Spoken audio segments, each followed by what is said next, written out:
clasificamos pues los tejidos. Cada una de estas etapas no reemplaza directamente la anterior, sino que como que se integran todas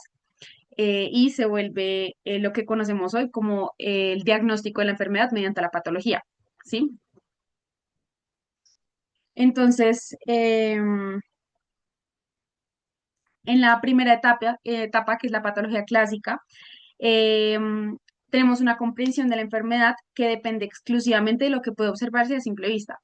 Entonces tenemos la teoría humoral de Hipócrates, que ordena la medicina como en una lógica interna de los equilibrios del cuerpo, entonces de los líquidos, de los humores, todo esto. Y su manera de acercarse no es necesariamente incorrecta o equivocada, ya que pues tenía algunas razones, inclusive hoy en la medicina tradicional china se utiliza de cierta manera esta teoría humoral, pero un poquito más elevada. Em, o sea, generó como un marco conceptual del cual se basó la medicina por casi 2000 años después y la enfermedad no se originaba en ese momento en un órgano o en un tejido, sino en el desequilibrio global y no existen las lesiones anatómicas ni como los procesos celulares, porque pues no se alcanzaba a ver, no se entendía muy bien esto. Ya después aparece Galeno, que profundiza como esta visión de la teoría moral y ya mezcla la anatomía animal con la teoría humoral. Entonces, describe el cáncer como un crab-like, eh, pues a vista anatómica, por así decirlo, pero la fisiología, que todavía está basada en humores, espíritus, domina la medicina por los siguientes 1500 años. Esto básicamente tiene un impacto en que se organizan las primeras clasificaciones, las observaciones clínicas, pero lo que ha durante siglos como la posibilidad de pensar en las causas anatómicas o celulares. Fue un periodo fundamental para iniciar la observación sistemática, pero es insuficiente para explicar en sí como la enfermedad, como un todo. Después viene ya el Renacimiento, que ocurre uno de los puntos de inflexión más importantes en la historia de la medicina y de la anatomía moderna, que es el redescubrimiento de la anatomía como una herramienta científica. Entonces, en la Universidad de Bolonia ya empezaron a realizar las autopsias desde el siglo octavo, pero la función era como legal, educativa y muy pocas personas podían estar en estos ámbitos. Esta no estaba orientada al estudio sistemático de la enfermedad, ni mucho menos, y estas prácticas pues abrieron la puerta para que con el tiempo la disección fuera en sí un eje central de la investigación médica para que entender la fisiología, la anatomía y pues todas las ciencias básicas que ahora componen lo que nosotros conocemos hoy como medicina. El verdadero salto viene con Andrés Besalio, que por primera vez cambia radicalmente la manera en la que se estudia el cuerpo humano. Describe la anatomía a partir de disecciones específicas y reales y no desde la repetición acrítica de textos antiguos, que era lo que se venía haciendo durante toda la época previa al Renacimiento. Besalio corrige las decenas de errores de Galeno y establece el método basado en la observación directa, que es pues lo que hoy conocemos como la anatomía moderna. Van de Tuyl y Taylor señalan que este momento es crucial porque representa el quiebre definitivo del pensamiento galénico que dominaba la ciencia, como les dije, por 1500 años. Después aparece Beni, que correlaciona ya los síntomas en vida con los hallazgos post-mortem. Este es un médico florentino y da como ese paso adicional para integrar la historia clínica del paciente con los síntomas que observó en la vida y los hallazgos post-mortem. Esa es la correlación anatomoclínica que ahora le conocemos, que hacen los patólogos, y es uno de los pilares más sólidos de la patología moderna. Ya el impacto del Renacimiento es muy importante para en general toda la medicina como la conocemos hoy, ya que se propone por primera vez que la enfermedad tiene una localización anatómica real y se puede estudiar mucho más la fisiología en general del cuerpo humano sin, de cierta manera, los impedimentos que antes existían, que eran en parte religiosos y en parte simplemente por como esa falta de curiosidad de algunas personas y que no se permitía en general estar en estos espacios de disección. Ahora viene el siglo XVII, donde ocurre un quiebre conceptual importante en la historia, que es por William Harvey, que publica un tratado sobre el movimiento del corazón y la circulación de la sangre. Básicamente es una demostración experimental en la que demuestra que la sangre circula en un sistema cerrado y destruye, por así decirlo, o modifica el modelo humoral que venía dominando la ciencia médica desde Hipócrates, como les estaba comentando. Harvey demuestra que el cuerpo funciona como un sistema físico real, regido por las leyes anatómicas, mecánicas y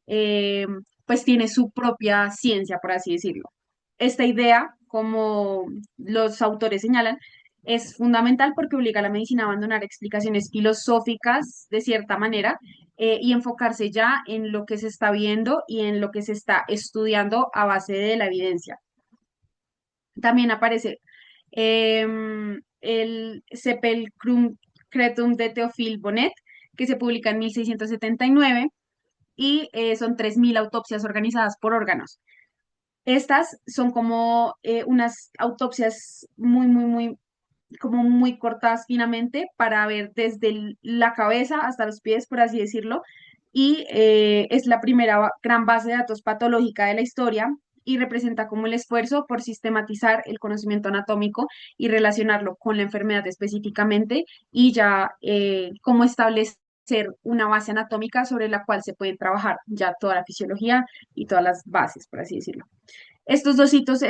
tienen un impacto enorme porque pues derriban la teoría humoral y consolidan la fisiología moderna. También por Bonnet se inaugura la práctica de reunir y clasificar las grandes series de autopsias que es esencial para el desarrollo posterior de la patología anatómica. Ya viene el siglo XVII con Morgagni y la enfermedad de los órganos, donde eh, Giovanni Bautista en 1761 publica una obra monumental de Sedibus et Causis Morborum, donde describe 70 cartas que incluyen 640 autopsias correlacionadas de forma detallada con los síntomas de los pacientes en vida. Es un enfoque que por los autores es el nacimiento formal de la patología moderna, ya que tiene un aporte conceptual enorme y demuestra que la enfermedad no es un desequilibrio general del cuerpo, sino que también tiene como unos lugares específicos anatómicos donde se correlaciona ya con los síntomas. Además, Morgagni introduce un método científico que pues muestra primero la historia clínica, segundo la autopsia y por último la correlación anatomoclínica de estas dos. Este trípode conceptual permite que la patología deje de ser especulativa y se convierta en una disciplina basada en la evidencia empírica. Entonces, esto es decisivo ya que pues marca la transición de la medicina a un método científico, por así decirlo, más específico y hoy en día pues guía nuestra práctica en la que entendemos un síntoma y lo relacionamos con la estructura específica. Ya en los inicios del siglo XIX aparece una figura que transforma la manera de entender la enfermedad, que es Marie-Françoise Xavier Bichat, que hasta ese momento pues la medicina ya estaba aceptando como ese cambio sobre la enfermedad localizada en ciertos órganos específicos, pero Bichat lleva como esta idea más allá. Entonces, todavía no estaba el microscopio o sea, no se podía ver tan claramente. Sin embargo, él identifica 21 tipos de tejidos mediante métodos muy simples, como la cocción, la disección fina y la observación macroscópica sistemática. El aporte de Bichat, resaltado por los autores, dice que es que cada tejido posee propiedades particulares y puede enfermar de manera específica dependiendo de qué tipo de órgano o tejido sea. Entonces, un mismo órgano puede presentar enfermedades distintas dependiendo de qué parte del tejido está afectado. Entonces ahí eso es como la patología tisular que conocemos y es la transición fundamental entre la patología anatómica y ya lo que se está empezando a conocer como la patología celular. Entonces, pues Bichat básicamente es como el inicio en el que ya empiezan a aparecer los clínicos y patólogos que consolidan el enfoque, que son Andral, Hodgkin, que ya describe las lesiones en el sistema linfático, por eso le conocemos al linfoma como linfoma Hodgkin, Richard Wright, que caracteriza las enfermedades del riñón, y Addison, que identifica la patología de la glándula suprarrenal. Estos son nombres que para nosotros como estudiantes de medicina son muy, muy, muy, eh, como que los asociamos demasiado porque son realmente los padres, de cierta manera, de lo que es la patología, eh, que empieza ya a volverse un poco más celular.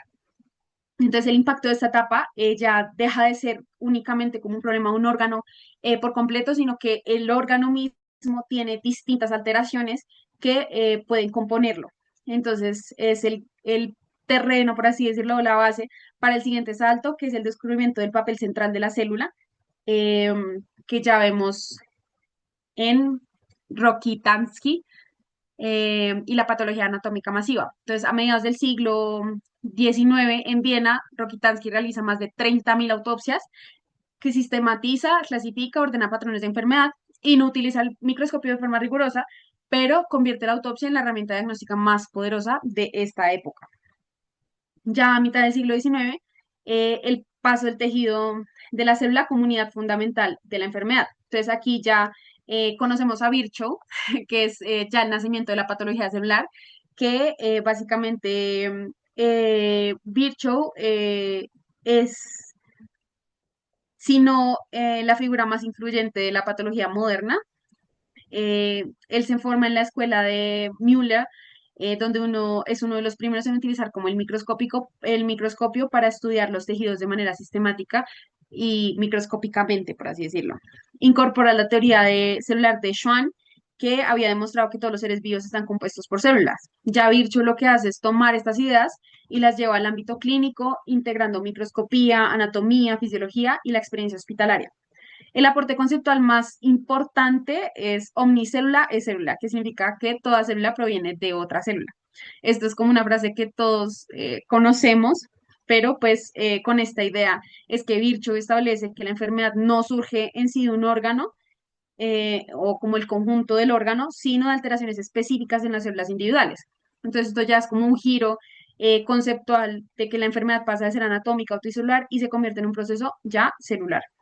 En 1858, entonces, Virchow publica The Cellular Pathology,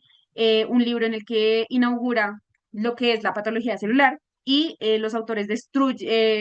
y según los autores, así destruye de manera definitiva, por así decirlo, los últimos restos del pensamiento humoral. La célula se convierte como en el lenguaje universal de la patología y ya empiezan a aparecer otros conceptos como la inflamación, la infección, los tumores y las lesiones degenerativas que ya se pueden observar con más precisión. Entonces, el impacto de Virchow es inmenso y su trabajo redefine totalmente la práctica patológica porque introduce un modelo que explica la enfermedad a partir de alteraciones estructurales y funcionales de las células y establece como esa base conceptual de la histopatología. Ya aquí tenemos la revolución técnica del siglo XIX, que básicamente cuando ya aparece como esa patología tisular de Virchow y la patología celular de Virchow, el siglo XIX trae la revolución técnica que cambia por completo la forma de estudiar la enfermedad. A lo largo del mundo y también pues por los acontecimientos en general, la tecnología está ahora avanzando a grandes pasos y sin estos avances que ya se habían realizado, la histología ni la patología moderna habrían podido desarrollarse alguna vez. Entonces ya se puede empezar a pensar en estudiar el tejido a través de cortes más finos, ya que podíamos entender que la célula pues solamente se podía ver a microscopio y que los cambios celulares microscópicos son aquellos que generan la patología en sí. Entonces aquí entra la inclusión en parafina, que es por Edwin Kelps en 1869, que infiltra el tejido con cera de parafina para que se endurezca y esto facilita pues los cortes delgaditos y uniformes por el microscopio. Antes de este método los cortes se hacían a mano y eran pues gruesos e irregulares, o sea, imagínense ustedes cortar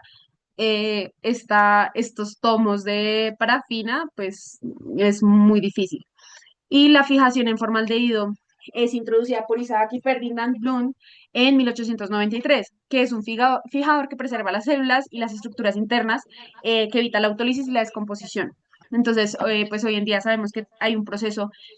similar por el cual pasan todas las muestras, que es básicamente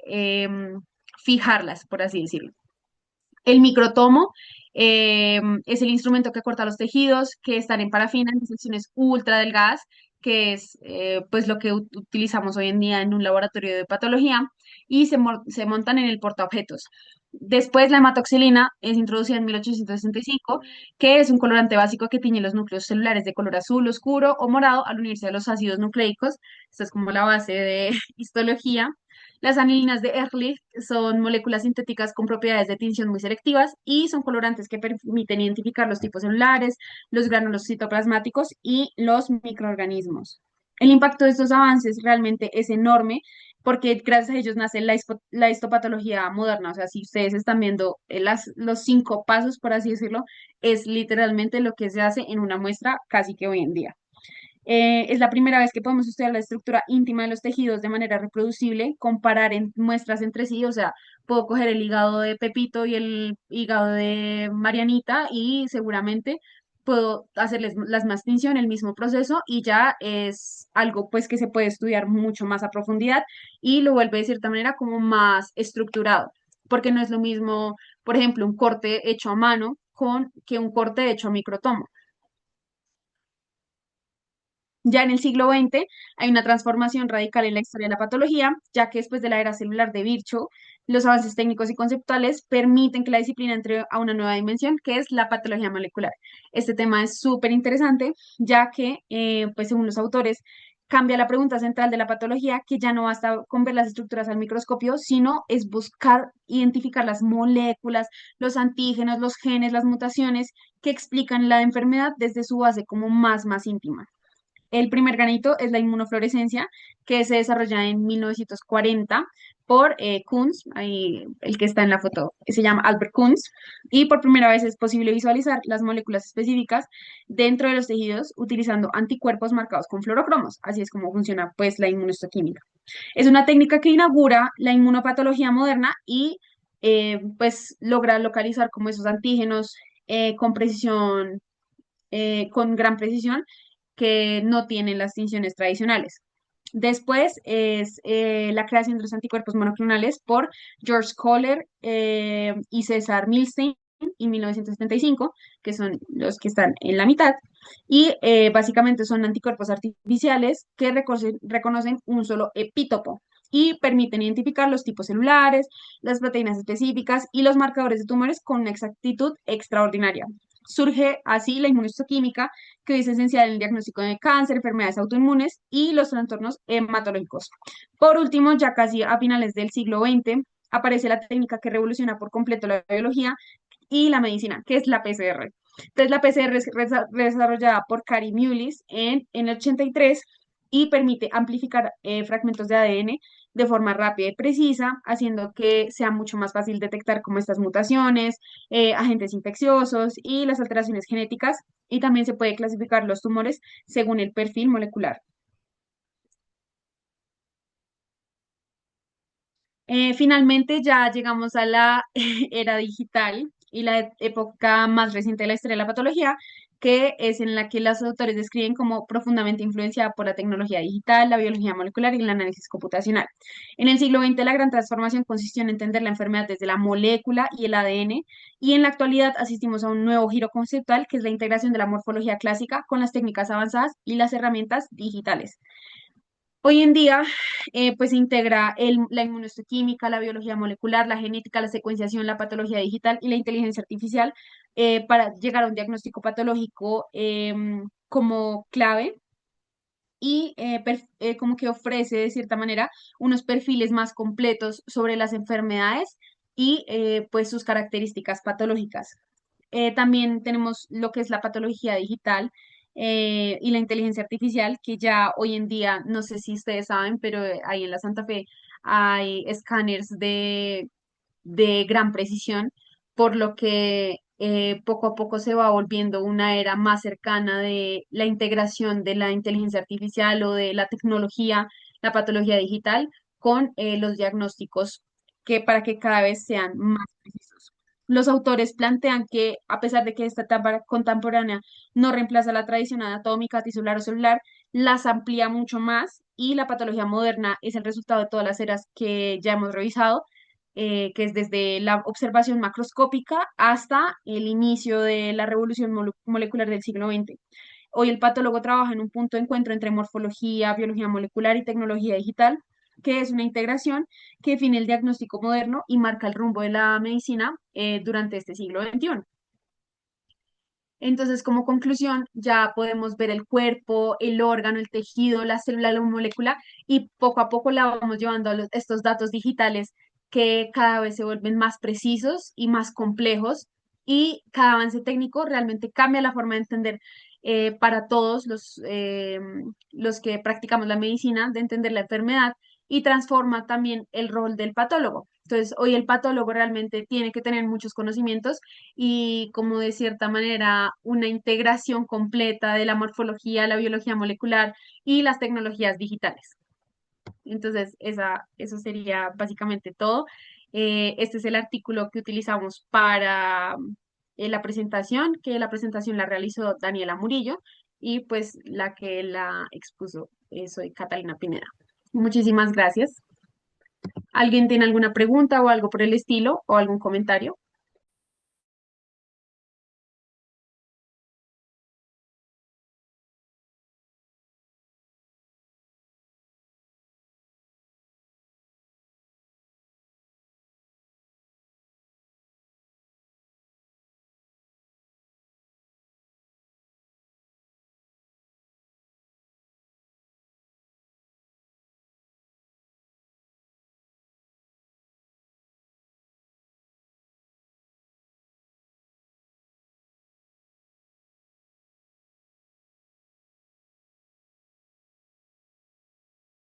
Muchísimas gracias a todos por unirse. Espero que tengan